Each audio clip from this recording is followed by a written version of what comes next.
Hello friends, आज तो जो है हम क्लास फिफ्थ का लुकिंग अराउंड चैप्टर 6 करने वाले हैं। बूंद बूंद दरिया दरिया मीन्स एवरी ड्रॉप काउंट्स। आइए शुरू करते हैं। लॉन्ग लॉन्ग अगो यानी बात पुरानी। ये है 650 साल पुरानी गढ़सीसर सर यानी तालाब। इसे जैसलमेर के राजा गढ़सी ने लोगों के साथ मिलकर बनवाया था। इसके दोनों तरफ पक्के घाट, सजे हुए बरामदे, कमरे, बड़े हॉल और ना जाने क्या क्या था। यहाँ लोग मिलते जुलते थे, जलसे होते थे और गाने बजाने का प्रोग्राम भी होता था। इसके घाट पर बनाए गए स्कूल में आसपास के बच्चे पढ़ने आते थे। सभी इस बात का ध्यान रखते थे कि तालाब गंदा ना हो और सफाई में भी हाथ बटाते हैं। मीलों तक फैले इस गढ़सीसर में बारिश का पानी इकट्ठा होता था। तालाब इस तरह बनाया गया था कि जब वह पानी के भर जाता तब बाकी पानी बहकर नीचे बने हुए तालाब में चला जाता। जब वह भी तालाब भर जाता तो पानी तीसरे तालाब में चला जाता। इस तरह 9 तालाब एक दूसरे से के आसपास जुड़े थे।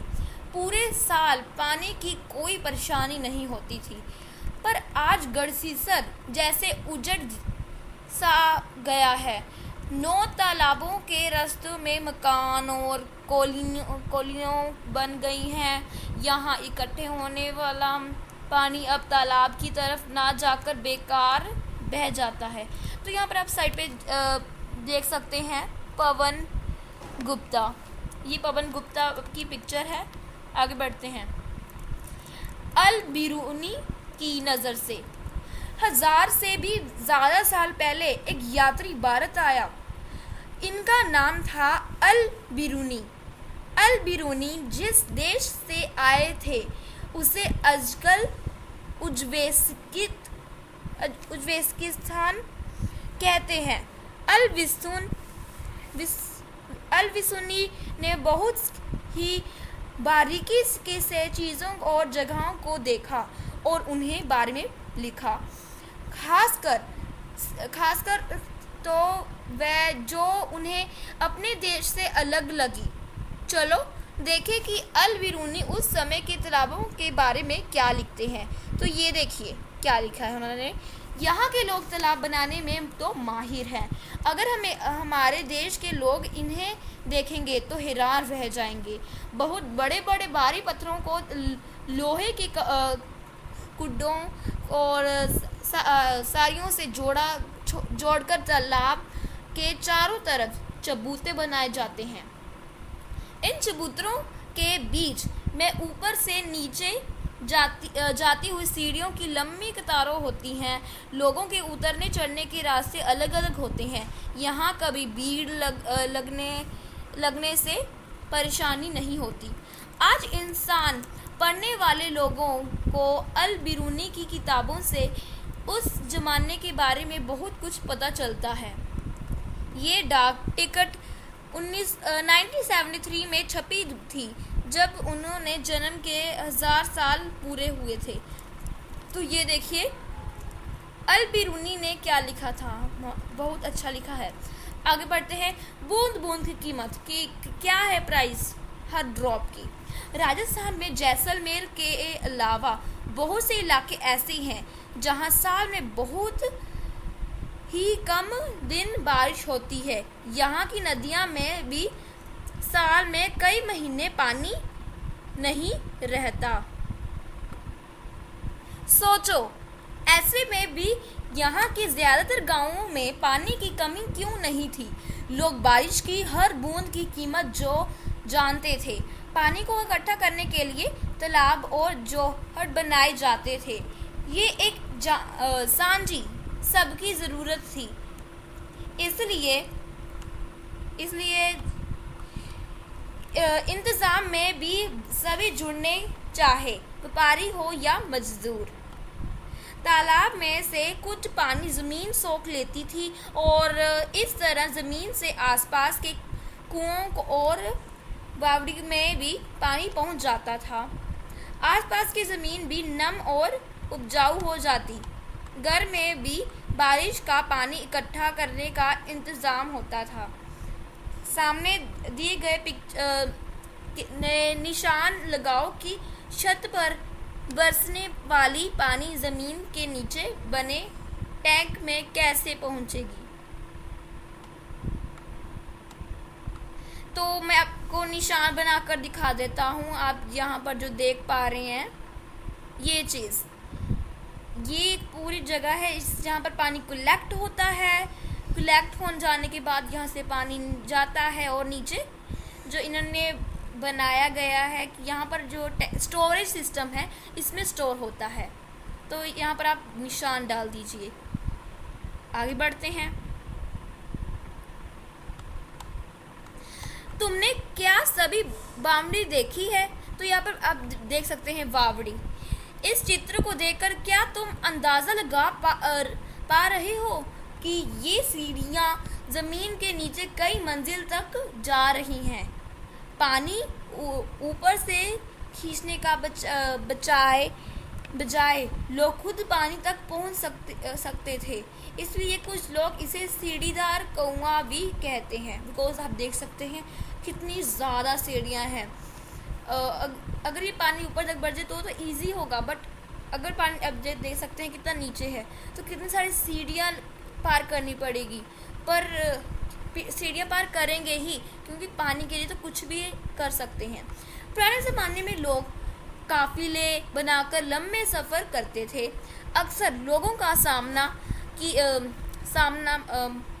मानता था कि प्यासे यात्रियों को पानी पिलाना बहुत अच्छा काम है। इसलिए कई जगह बहुत ही सुंदर बावड़ियाँ बनवाई गई थी।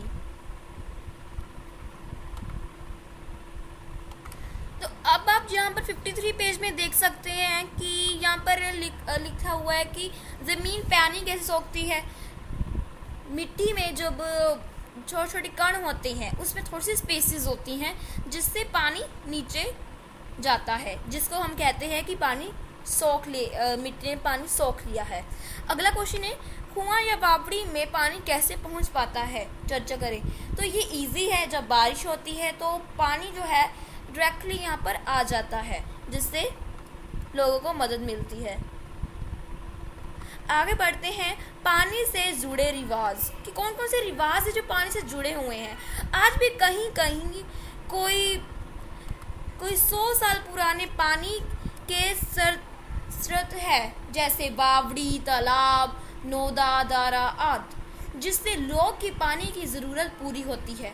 उत्तराखंड के ये फोटो देखो, पानी से जुड़े हैं कि कई रिवाज, त्योहार और जश्न।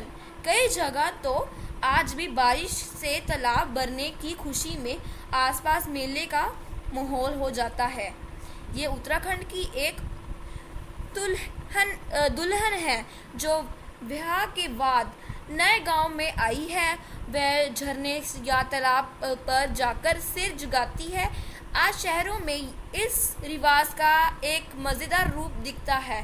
दुल्हन घर ही में किसी नल के पास जाकर पूजा करती है। पानी से ही तो जिंदगी जुड़ी है ना। और यहाँ पर आप पिक्चर देख सकते हैं, देवराज अग्रवाल इनका नाम है। और आप बाकी से बता दिया कि दुल्हन है, ये पूजा कर रही हैं। आगे बढ़ते हैं। क्या तुम्हारे यहाँ पानी के लिए कुछ खास बर्तन इस्तेमाल होते हैं? यहाँ देखो, इस सुंदर कुंड को वाले तांबे के बर्तन में पानी भरा जा रहा है। दूसरे चित्र में चमकदार पीला पीतल का घड़ा है। पानी भरने की जगह पर सुंदर मूर्तियाँ भी बनाई गई हैं। क्या तुमने कभी पानी की जगह पर कोई सुंदर इमारत बनी देखी है? अगर देखी है तो कहाँ देखी है? तो आप यहाँ पर पिक्चर देख सकते हैं। देवराज अग्रवाल ने ये पिक्चर खींची हुई है और यहाँ दुल्हन की भी देवराज अग्रवाल ने खींची हुई है। 1986 में जोधपुर और आसपास के इलाकों में जब सूखा पड़ा था तब भूली बिसरी बावड़ियों को एक बार फिर से याद किया गया। मोहल्ले के लोगों ने मिलजुल कर बावड़ी में से 200 ट्रक में से भी ज़्यादा कूड़ा निकाला। बावड़ी ने फिर से प्यासे शहर को पानी पिलाया। इसके लिए चंदा भी मोहल्ले वालों ने ही दिया, मीन्स पैसे वगैरह मोहल्ले वाले ने दी। कुछ साल फिर से अच्छी बारिश हुई और पानी की परेशानी कम हुई, पर अब फिर से बावड़ी को बुला दिया गया है। तो अगर सूखा, इसका तो एक ही सोल्यूशन है, अगर सूखा पड़ रहा है, कभी भी सूखा पड़े या ना ही पड़े, तो हमें बावड़ी का यूज़ करना ही चाहिए। It will help in future also. आगे पढ़ते हैं हाल की बात। आज लोग पानी का इंतज़ाम किस किस तरह से करते हैं, तो देखते हैं। और ये वाली एक पेज देखिए 57, ये देखिए यहाँ पर इन्होंने लिखाया है कि ये अपने इलाके में, अपनी जगह में किस तरह से जो है पानी इनके आता है। हमारे यहाँ पानी यहाँ से आता है।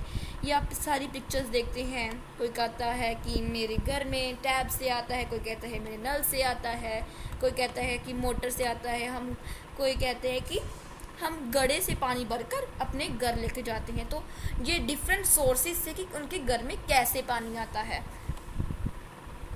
अब हम आगे बढ़ते हैं, चर्चा करें तो मैं इसको रहने देता हूँ, आगे बढ़ते हैं।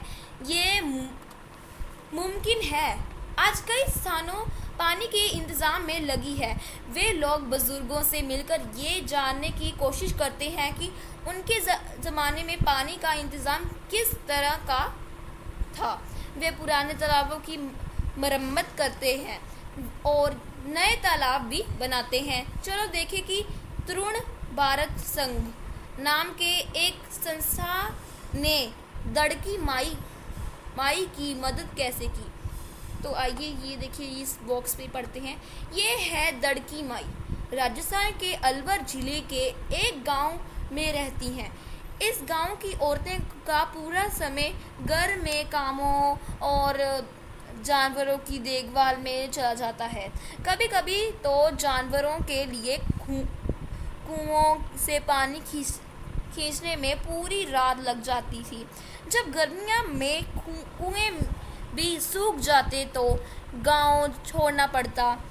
दड़की माई ने पहल की और लोगों ने संस्था के साथ मिलकर तालाब बना लिया।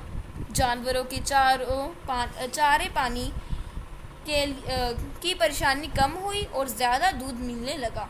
लोगों की कमाई भी बढ़ी है।